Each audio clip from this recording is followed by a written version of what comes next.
Hello ನಮಸ್ಕಾರ guys. ಇವಾಗ ನಾನು ಥೈಲ್ಯಾಂಡ್ನ ಪಟಾಯದಲ್ಲಿದ್ದೀನಿ, ಪಟಾಯ ಸಿಟಿಲಿ. ಸೊ ನಮಗೆ ಥೈಲ್ಯಾಂಡ್ ಅಂದ ತಕ್ಷಣವೇ ಫಸ್ಟು ನಮ್ಗೆ ನೆನಪಾಗೋದೆ ಬ್ಯಾಂಕಾಕು ಮತ್ತು ಈ ಪಟಾಯ ಸಿಟಿ. ಈ ಪಟಾಯ ಸಿಟಿ ಬಂದು ಕೋಸ್ಟಲ್ ಸಿಟಿ. ಇದು ಇಲ್ಲಿ ನೋಡಿ, ಇದು ಸಮುದ್ರ ಇದೆ, ಬೀಚಸ್ಸು. ಸೊ ತುಂಬಾ ಚೆನ್ನಾಗಿದೆ. ಇದಲ್ದೇ ಇಲ್ಲಿ ಇನ್ನೊಂದು ತುಂಬ ಫೇಮಸ್ ಆಗಿರೋ ಒಂದು ಜಾಗ ಇದೆ. ಸೊ ಅದು ನೋಡೋಕ್ಕೋಸ್ಕರ ದೇಶ ವಿದೇಶದಿಂದ ಜನ ಬರ್ತಾರೆ. ಯಾಕೆ ಬರ್ತಾರೆ ಅಂತ ನಿಮಗೆ ಇವಾಗ ತೋರಿಸ್ತೀನಿ. ಆ ಜಾಗದ ಹೆಸರು ಏನು ಗೊತ್ತಾ? ವಾಕಿಂಗ್ ಸ್ಟ್ರೀಟ್ ಅಂತ. ಸೊ ತುಂಬ ಜನಕ್ಕೆ ವಾಕಿಂಗ್ ಸ್ಟ್ರೀಟ್ ಅಂತಂದರೆ ಗೊತ್ತಿರುತ್ತೆ, ತುಂಬ ವೀಡಿಯೋಸಲ್ಲಿ ನೋಡಿರ್ತೀರಾ. ಸೊ ಅದೇನಿರುತ್ತೆ, ಅಲ್ಲಿ ಏನಿರುತ್ತೆ, ಅದು ಹೇಗಿರುತ್ತೆ, ಅದೇನೇನು ಅಲ್ಲಿ ಏನೇನು ಮಾಡ್ತಾರೆ, ಏನೇನಿರುತ್ತೆ ಅಂತ ನಿಮಗೆ ತೋರಿಸ್ಕೊಡ್ತೀನಿ. ಈ ಪಟಾಯಾಗೆ ತುಂಬ ಜನ, ಎಸ್ಪೆಷಲಿ ಟೀನೇಜರ್ಸು, ಯಂಗ್ಸ್ಟರ್ಸ್ ಜಾಸ್ತಿ ಜನ ಬರೋದು, ಅಟ್ರಾಕ್ಟ್ ಆಗೋದು. ಯಾಕೆ ಅಂತ ನಿಮಗೆ ತೋರಿಸ್ತೀನಿ. ಸೊ ಬನ್ನಿ ಇವಾಗ ವಾಕಿಂಗ್ ಸ್ಟ್ರೀಟ್ ಹೋಗೋಣ. ನೋಡಿ, ಈಗ ಈ ರೋಡು ಇದು ಆ್ಯಕ್ಚುಲಿ ಅಲ್ಲಿ ಸಮುದ್ರ, ಬೀಚ್ ಇದೆ. ಸೊ ಇದು ಬೀಚ್ ರೋಡು. ಸೊ ಅಲ್ಲಿ ಉದ್ದಕ್ಕೂ ಜನಗಳೆಲ್ಲ ಓಡಾಡ್ತಿರ್ತಾರೆ. ಈ ರೋಡು ಇದೇ ಸೀದಾ ಹೋಯ್ತು ಅಂದರೆ walking street. India. Yes. Modi. ನೋಡ್ರಿ, ಇಂಡಿಯಾ ಮೋದಿ ಅಂತ ಹೇಳ್ತಾರೆ. China, Beijing, Xi Jinping. Number 1. Okay, ಚೈನಾದವರು. China, India, brother. Yeah, super. Why coronavirus from China? Why coronavirus from China? No. COVID, corona. No? 2017. COVID-19 from China. Why? Don't know. I don't know. Don't know. Okay. I like chicken masala. Chicken masala. Oh, very good, man. Okay, ಪರವಾಗಿಲ್ಲ ಹುಡುಗ. ಚೈನಾದವನು ಜೈ ಮೋದಿ ಅಂತವನೇ, ಮೋದಿ ಬಗ್ಗೆ ಗೊತ್ತು. ಈ ಪಟಾಯಾಗೆ ಯಾಕೆ ತುಂಬಾ ಜನ tourist ಬರ್ತಾರೆ ಅಂತಂದ್ರೆ ಇದು ಒಂದು ಕಾರಣ. ನೋಡಿ, ಇಲ್ಲೆಲ್ಲ ಹುಡುಗಿರು ಕೂತಿದಾರಲ್ಲ. ಸೊ ನೋಡಿ, ಉದ್ದಕ್ಕೂ ತೋರಿಸ್ಕೊಂಡು ಹೋಗ್ತೀನಿ. ಈಗ ಎಲ್ಲಾ ಕಡೆನೂ ಈ ತರ ಅವ್ರದೇ ಯಾವುದೋ ಒಂದು ಡ್ರೆಸ್ ಕೋಡ್ ಇರುತ್ತೆ. ಪ್ರತಿಯೊಂದು ಅಂಗಡಿಲೂ ಒಂದಷ್ಟು ಜನ ಹುಡುಗಿರು ಕೂತಿರ್ತಾರೆ, ಮೆನು ಕಾರ್ಡ್ ಇಟ್ಕೊಂಡಿರ್ತಾರೆ. ಒಳ್ಳೆ ಹೋಟೆಲ್ ಮೆನು ಕಾರ್ಡ್ ಇರುತ್ತಲ್ಲ ಊಟಕ್ಕೆ, ಆ ತರ ಇಟ್ಕೊಂಡಿರ್ತಾರೆ. ಸೊ ಎಲ್ಲಾ ಕಡೆನೂ ಮೆನು ಕಾರ್ಡ್ ಇಟ್ಕೊಂಡು ಕರಿತಾ ಇರ್ತಾರೆ, ಮಸಾಜ್ ಅಂತ. ಹೆಜ್ಜೆಗೂ ಇಲ್ಲಿ ಮಸಾಜ್ ಸೆಂಟರ್ಗಳಿದೆ. ಸೊ ಇಲ್ಲಿ ಗಾಂಜಾ ಹೆಂಗೆ ಹೆಜ್ಜೆಗೂ ಗಾಂಜಾ ಸಿಗುತ್ತೋ ಅದೇ ತರ ಇಲ್ಲಿ ಮಸಾಜ್ ಸೆಂಟರ್ ಅಷ್ಟೇ. ಹೆಜ್ಜೆಗೂ ತುಂಬಾ ಬೇಜಾನ್ ಅಂಗಡಿಗಳಿದೆ.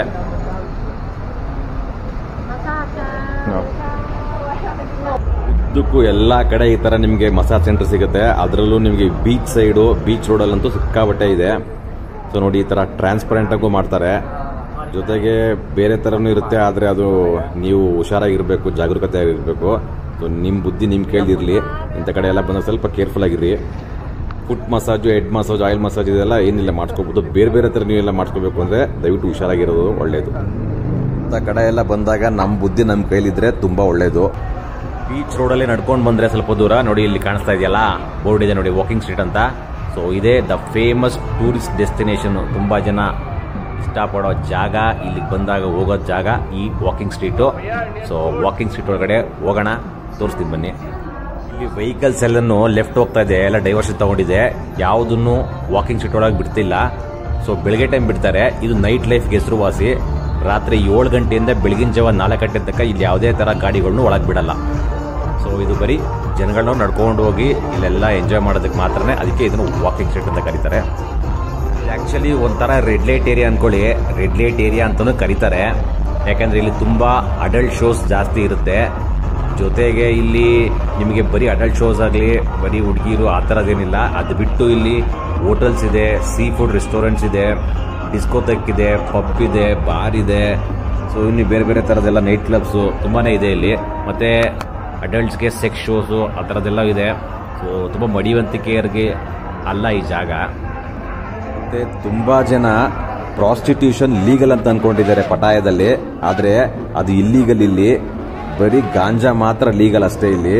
ಸೊ ಪ್ರಾಸ್ಟಿಟ್ಯೂಷನ್ ಲೀಗಲ್ ಅಂತ ಎಲ್ಲೂ ಅನೌನ್ಸ್ ಮಾಡಿಲ್ಲ, ಡಿಕ್ಲೇರ್ ಮಾಡಿಲ್ಲ. ಬಟ್ ಇಲ್ಲಿ ವ್ಯವಸ್ಥೆ ಹೆಂಗಿದೆ ಅಂತಂದ್ರೆ ಲೀಗಲ್ ತರನೇ ಅನ್ಸುತ್ತೆ. ಇಲ್ಲಿ ಯಾರು ಕೇಳೋದಿಲ್ಲ, ಬಿಕಾಸ್ ಎಲ್ರಿಗೂ ಗೊತ್ತಿಲ್ಲ, ಎಲ್ಲ ಅಂಡರ್ಸ್ಟುಡ್. ಟೂರಿಸಂ ಬೂಮ್ ಆಗ್ತಾ ಇರೋದೇ ಇದರಿಂದ ಅಂತ. ಸೊ ಇಲ್ಲಿ ಆಡಳಿತ ಮಾಡೋರು ಅವ್ರಿಗೂ ಗೊತ್ತಿದೆ, ಚೆನ್ನಾಗಿ ರೆವಿನ್ಯೂ ಬರ್ತಾ ಇರೋದ್ರಿಂದ ಯಾರು ಏನು ಕೇಳಕ್ ಹೋಗಲ್ಲ.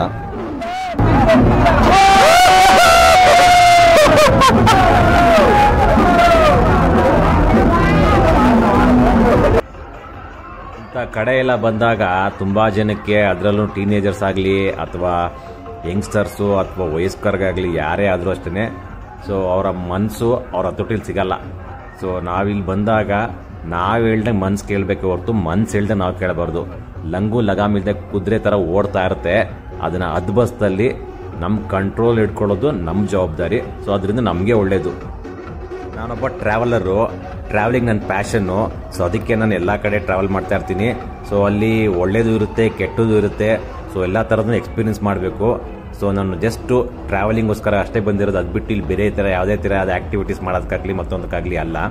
ಸೊ ಕೆಲವರು ಖುಷಿಗೋಸ್ಕರನೋ ಫನ್ಗೋಸ್ಕರನೋ ಅವ್ರಿಗೆ ಎಂಜಾಯ್ ಮಾಡೋಕ್ಕೆ ಅಂತಲೇ ಬರ್ತಾರೆ. ಸೊ ಅದು ಅವ್ರವ್ರ ಇಚ್ಛೆ. ಬಟ್ ನಾನು ಹೇಳೋದು ಒಂದು, ನೀವು ನಿಮ್ಮ ಕಂಟ್ರೋಲಲ್ಲಿದ್ದರೆ ತುಂಬಾ ಒಳ್ಳೆಯದು. ಹೆಲ್ತು ವೆಲ್ತು ಎಲ್ಲದಕ್ಕೂ ಅಷ್ಟೇ. ದೂರದ ಬೆಟ್ಟ ನುಣ್ಣಿಗೆ ಅಂತ ಕೇಳಿಲ್ವಾ? ಸೊ ಹಂಗೆ ದೂರದ ಬೆಟ್ಟ ನುಣ್ಣಿಗೆನೆ ದೂರದಿಂದನೇ ನೋಡಿ ಖುಷಿ ಪಡಬೇಕೇ ಹೊರತು ಹತ್ರ ಹೋಗಿ ಅದನ್ನು ಆನಂದಿಸ್ತೀನಿ, ಅನುಭವಿಸ್ತೀನಿ ಅನ್ನೋದು ದಡ್ಡತನ ಅಂತ ನಾನು ಅನ್ಕೋತೀನಿ. ಯಾಕೆಂದರೆ ಅದರಿಂದ ಅಪಾಯನೇ ಹೆಚ್ಚು. ಸೊ ಅದಕ್ಕೆ ದೂರದಿಂದನೇ ನೋಡಿ ಖುಷಿ ಪಡ್ಕೊಂಡು ಹೋಗ್ತಾ ಇರಬೇಕು. ಎಸ್ಟಿಮೇಷನ್ ಪ್ರಕಾರ 27,000 ಜನ ಪ್ರಾಸ್ಟಿಟ್ಯೂಟ್ಸು ಈ ಪಟಾಯದಲ್ಲಿ ಕೆಲಸ ಮಾಡ್ತಿದಾರಂತೆ. ಅದರಲ್ಲೂ ತುಂಬ ಜನ ಈ ವಾಕಿಂಗ್ ಸ್ಟ್ರೀಟಲ್ಲೇ ಇದ್ದಾರೆ ಅಂತ ಹೇಳ್ತಾರೆ. ಸೊ ಇಲ್ಲಿ ಬಾರ್ ಗರ್ಲ್ಸ್ ಆಗಿ ಅಥವಾ ಕ್ಲಬ್ಬಲ್ಲಿ ಅಡಲ್ಟ್ ಶೋಸು ಈ ಥರ ಎಲ್ಲ ಸೊ ಇಲ್ಲಿ ಕೆಲಸ ಮಾಡ್ತಾ ಇರೋದ್ರಿಂದ 27,000 ಜನ ಅಷ್ಟು ಪ್ರಾಸ್ಟಿಟ್ಯೂಟ್ಸು ಈ ಪಟಾಯದಲ್ಲಿ ಕೆಲಸ ಮಾಡ್ತಿದ್ದಾರೆ ಅಂತ ಹೇಳ್ತಾರೆ. ಸೊ ತುಂಬ ಜನಕ್ಕೆ ಅದು ಅನಿವಾರ್ಯ ಆಗಿರ್ಬೋದು. ಸೊ ನಾವು ಇನ್ನೊಬ್ಬರನ್ನ ಜಡ್ಜ್ ಮಾಡೋಷ್ಟು ದೊಡ್ಡವರಲ್ಲ. ಯಾಕೆಂದರೆ ಕೆಲವರು ಅದನ್ನು ಚಟವಾಗಿ ಮಾಡ್ಕೊಂಡಿರ್ಬೋದು, ಕೆಲವ್ರಿಗೆ ಕಷ್ಟ. ಸೊ ಕಷ್ಟಕ್ಕೋಸ್ಕರ ಬೇರೆ ವಿಧಿ ಇಲ್ದೇ ಆ ದಾರಿ ಆರಿಸ್ಕೊಂಡಿರ್ಬೋದು. ಇನ್ನು ಕೆಲವ್ರಿಗೆ ಅನಿವಾರ್ಯತೆಯಿಂದ ಮಾಡ್ತಿರ್ಬೋದು. ಸೊ ನಾವು ಇನ್ನೊಬ್ಬರನ್ನ ಜಡ್ಜ್ ಮಾಡೋದಕ್ಕೆ ನಮ್ಗೆ ಯಾವುದೇ ಥರ ರೈಟ್ಸ್ ಇಲ್ಲ.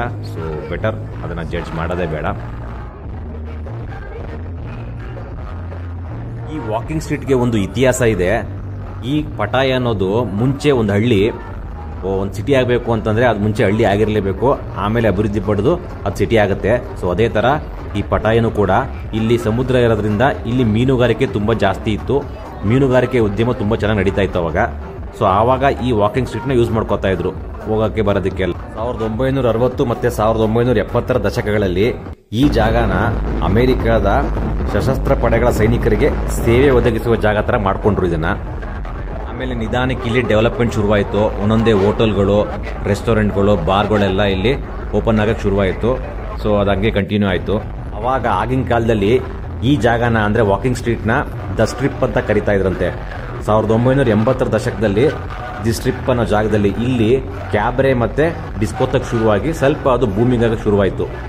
1990ರಲ್ಲಿ ಈ ಸ್ಟ್ರಿಪ್ ಅನ್ನೋ ಜಾಗದಲ್ಲಿ ತುಂಬ ಕಾರ್ ಆಕ್ಸಿಡೆಂಟ್ಸು ಮತ್ತು ಬೈಕ್ ಆಕ್ಸಿಡೆಂಟ್ಸ್ ಎಲ್ಲ ಆಗ್ತಾ ಇತ್ತಂತೆ. ಅದು ಸಂಜೆ ಟೈಮು 6 ಗಂಟೆ ಮೇಲೆ.